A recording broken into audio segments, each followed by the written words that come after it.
Happy Monday, calculists. Hope you're doing all right here. So our goal for today is to talk about integrals specifically. Friday was derivatives, Monday's integrals, and then tomorrow we'll probably just really hit hard on some tricky FRQs. That's coming up in the next couple weeks, so because you're 14 days out from your AP test.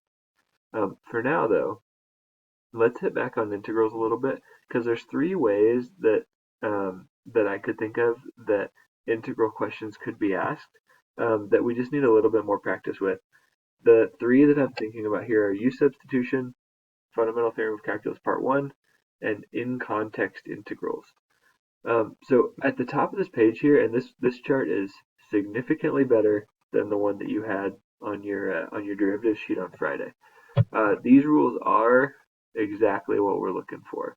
And I want to highlight a few of them because there are a few things that I think we didn't really talk about, but that will come up on your AP test here. So these first few are pretty standard. These first three, nothing too crazy.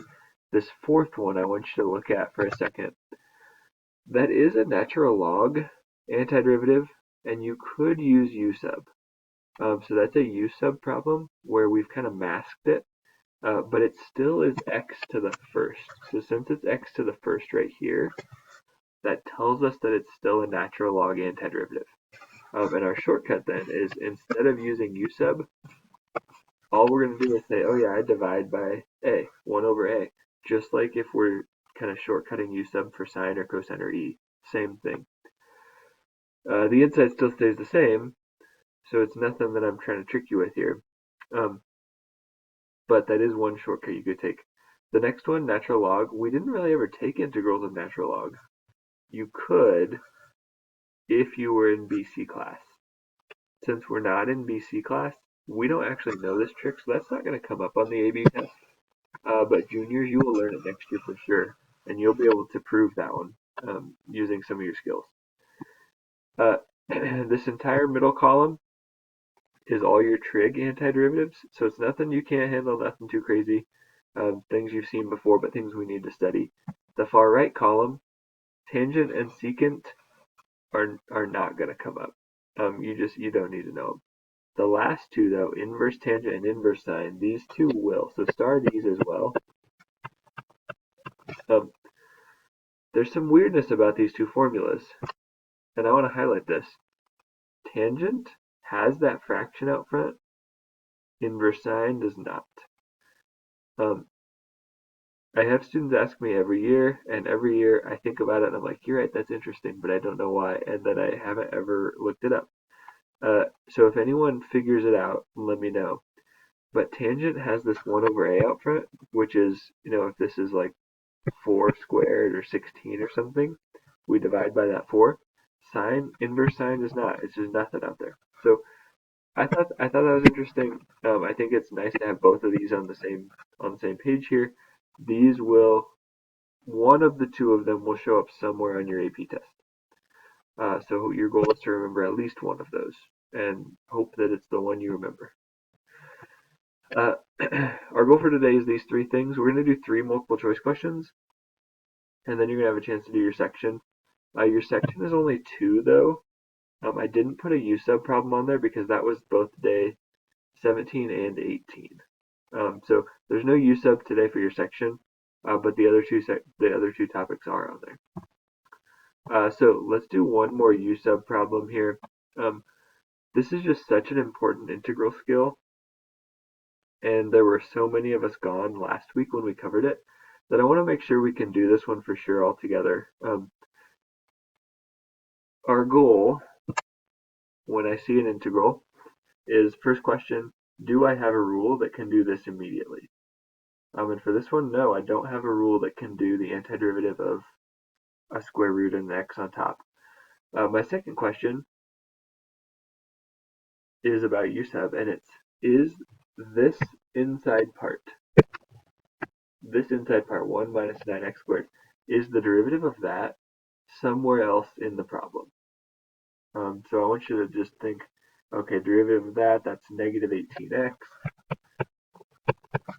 No, negative 18x isn't in the problem, but I could divide by -18 and then it would be there. So it doesn't have to be the exact same thing, it just has to be a scalar multiple of the same derivative. And that's what we're looking for. So is there an inside function? And is the derivative of that inside function a scalar multiple of the derivative? So let's write this out. For this problem, I see this big old nasty thing inside that square root. We're going to define that as u. And then we're just going to take a derivative. So du is my derivative, -18x dx. But this doesn't match exactly. I want this to be a perfect match for what I see. So I see x dx. Well, I'm going to divide by -18. So -1/18 du equals x dx. Now I can make some replacements, and they will be perfect replacements. So instead of square root of all that junk in the bottom, I'm going to just write square root of u. And then instead of x dx, I'm going to write -1/18 with a du at the back. You could put a du on the top of that fraction. It doesn't matter really. I just prefer to have my my du at the back end so that I can manipulate whatever's inside the integral as best I can. That's the hardest step. That's kind of step 3 when we went over it on day 17. Step 3 is to replace your u's for the x's, and that's a hard thing to do. So if that was the step that got you, go ahead, like, rewatch this video later, or do a ton of u sub practice, or find some resource, because that's the hardest step for sure. But now let's integrate, because we actually can integrate a 1 over square root of u. I'm going to rewrite it first here. So -1/18 stays the same, whatever number that is, backwards 7. And then instead of 1 over square root of u, I would I don't have a rule for that. I actually have to turn it into a fraction and then move it up into the numerator. So square root of u is the same as u to the 1/2. Moving it up to the numerator means I could write it as u to the -1/2. The penultimate step here is to take that antiderivative. So increase the exponent by 1, divide by the new exponent. Say that mantra to yourself every time you're taking an integral. Increase the exponent by 1 means I'll write u to the positive 1/2. And dividing by 1/2, so divide by the new exponent, means I'm multiplying by 2. Don't forget plus c. Last step, I'm going to do 2 things here. I'm going to combine my fraction and my 2 in the front, and I'm going to replace this u function back in. I'm going to put that back in my u variable here. So it'll be -1/9 times 1 minus 9x squared to the 1/2, all plus c. This is the solution I'm looking for. Let's see. Is it this first one? Sometimes if I see the first one and it's right, I doubt myself, but it is A, absolutely. U sub is hard. It will probably 2 or 3 multiple choice questions, could be an FRQ. Make sure we got it down. Keep practicing, you can do it. Second main topic for today, Fundamental Theorem of Calculus Part 1. I love this question so much, this specific question. This topic itself is nothing too crazy. Main idea, if I'm taking a derivative and I'm taking the derivative of an integral, those two things essentially cancel each other out. The only weirdness that we have to remember is that derivatives of integrals, if there's an x or a function as a limit of integration, that actually gets plugged in here for t. So when I'm taking the derivative, that goes straight in there for t, and then I have to do a chain rule step. So I'll show you what I mean. I'm just going to take the derivative of this, and I'm going to write it directly above the function itself. So here's my derivative, y prime. Derivative of 5 is 0, and then the derivative of this integral is going to be e to the negative 2x squared times 2, because we have to do a chain rule step with this limit of integration. So this is totally the derivative. At this point, this is a tricky question. Which of the following is true? Like, holy cow, there's a lot going on. Well, it's definitely not A, B, or C, because those derivatives aren't close enough. It's got to be D or E.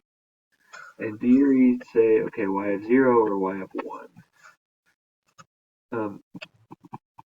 This is actually using a separate integral rule.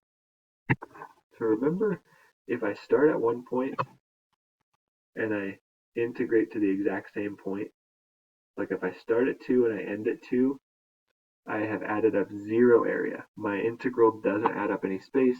The solution to that integral is 0. Well, that's actually what they're asking. They're saying, what number for x could I plug in here so that my output is 5? And it turns out that if I want my output to be 5, I can't add up any more space.